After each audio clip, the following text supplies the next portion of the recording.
আমি চাঁপাইনবাবগঞ্জে এইটুকু বলতে পারি, চাঁপাইনবাবগঞ্জে যে সংখ্যায় ট্রেন এখন চলে তার থেকে আগামীতে ট্রেনের সংখ্যা আমি বৃদ্ধি করব এবং রাজশাহী থেকে যে ইন্টারসিটি ট্রেনগুলো আছে সেগুলোর সাথে সবগুলো ট্রেনের সাথে কানেক্টিং ট্রেন দেওয়া হবে।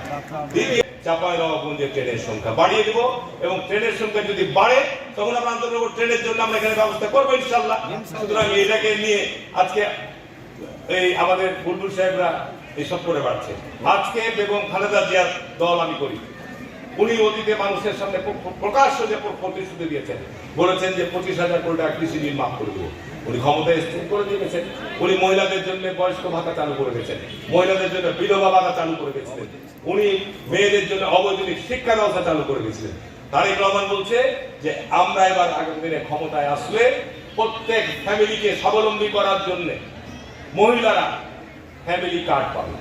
ফ্যামিলি কার্ড এখন ভর্তি আমাদের স্বচ্ছতার মাধ্যমে নিয়োগ, স্বচ্ছতার মাধ্যমে বদলি, আপনার ভর্তি, এই সমস্ত ক্ষেত্রে আমরা নিয়মের এখানে চালু করব। শিক্ষা ব্যবস্থার ক্ষেত্রে আমরা বিগত 15 বছর আমরা বর্তমান যুগোপযোগী শিক্ষা ব্যবস্থা অনেক দূরে সরে গেছে।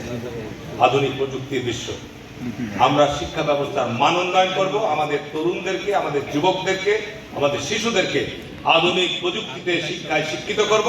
চাঁপাইনবাবগঞ্জকে আমরা আলোকিত করবো ইনশাআল্লাহ শিক্ষায়। চাঁপাইনবাবগঞ্জে রাবার ড্যাম নির্মিত হয়েছে, কৃষকদেরকে যথোপযুক্ত আধুনিক প্রশিক্ষণ দেওয়া হবে। কৃষকদেরকে, এটা দূরে হচ্ছে অসুবিধা নেই, কৃষকদেরকে আপনার স্বল্প মূল্যে সেচের পানি, তারা যেন স্বল্প মূল্যে কৃষি কার্ড, তারা স্বল্প মূল্যে সার, বীজ, কীটনাশক এগুলো পায়, তার জন্য কৃষকদের জন্য ফার্মার্স কার্ড প্রদানের আমরা কার্যকর উদ্যোগ গ্রহণ করব। মৎস্য পশু সম্পদ, এটি আমাদের অর্থনীতির জন্য খুবই গুরুত্বপূর্ণ এবং কর্মসংস্থানের জন্য গুরুত্বপূর্ণ। সেই ক্ষেত্রে আমরা ইনশাল্লাহ বাংলাদেশের মধ্যে চাঁপাইনবাবগঞ্জ আল্লাহর রহমতের জেলা 4টা আন্তর্জাতিক নদী রয়েছে, অসংখ্য খাড়ি, খাল, বিল রয়েছে সরকারি, এগুলো আমরা সব সংস্কার করব এবং চাঁপাইনবাবগঞ্জে অবশ্যই একটি মৎস্য গবেষণা ইনস্টিটিউট স্থাপন করে মৎস্য গবেষণার ক্ষেত্রে বিপ্লব সাধিত করবো ইনশাআল্লাহ।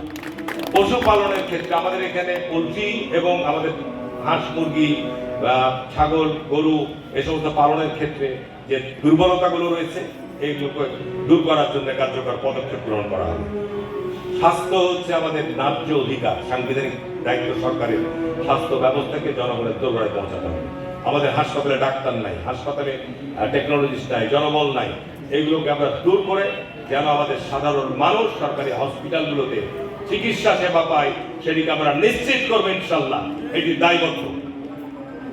এখানে নিরাপদ সুপেয় পানি, এখানে আমাদের খায়রুল ভাই একটা প্রস্তাব করেছেন যে আমাদের এই গোদাগাড়িতে যে আমাদের ওয়াটার ট্রিটমেন্ট প্ল্যান্ট স্থাপিত হচ্ছে রাজশাহী ট্রিটমেন্ট প্ল্যান্টের জন্য, রাজশাহী ওয়াটার সাপ্লাইয়ের জন্য, সেটা শুধুমাত্র রাজশাহী সিটি কর্পোরেশন এলাকার জন্য এখানে প্রস্তাব করেছে যে এটা নবপদ্ধতি আনা যায় কিনা।